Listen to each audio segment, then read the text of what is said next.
وده الباب ده مخلوع صح؟ ايوه نور لي.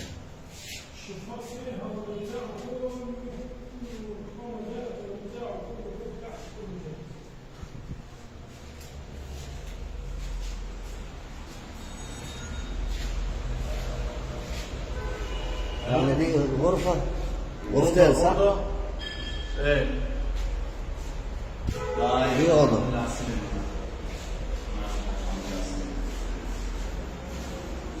ده لبس الحيط الشغل القديم. وهذا الشارع.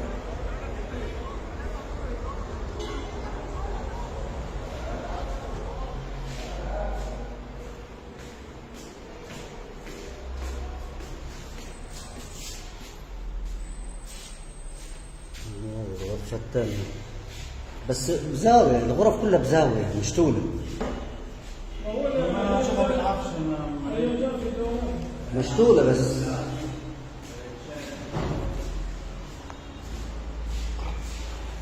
ما ينفعش اوضة نوم كبيرة هذه. ليه؟ بص البيت انا بعتها كلها اوضه.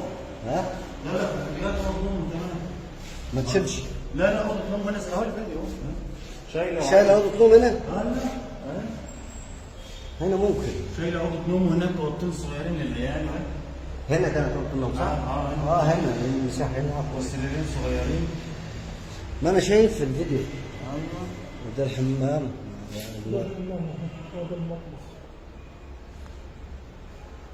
والله انتهى. ده المطبخ، ده الحمام، الصالة، مساحتها كام يا محمد؟ مساحتها 90 متر. كم؟ 90 متر. تأكد ما تجيش في الصين. اهو هي ورقة حيظهر. شايف المزز يا اسلام؟ وهذا الذهب. امال شالوه اللي الاحمر المسح كله. المقصود من الكلام ان هي هيك شيء.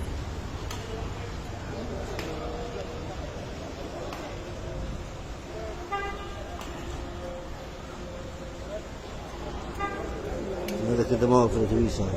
بصوا هذا الشارع اللي داخل على الشارع الجديد اللي طلع منه عربية. زي كده.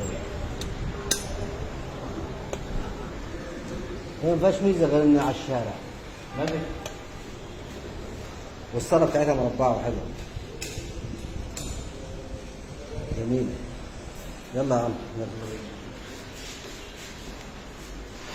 بس عايز عاد شغل كهرباء ونجار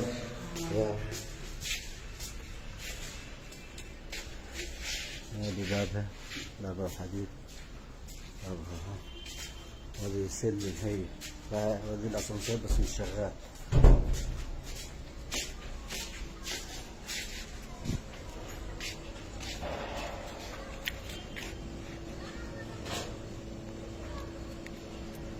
عايز اخذ المساحه دي يا محمد. انت ديت؟ اخذها انا.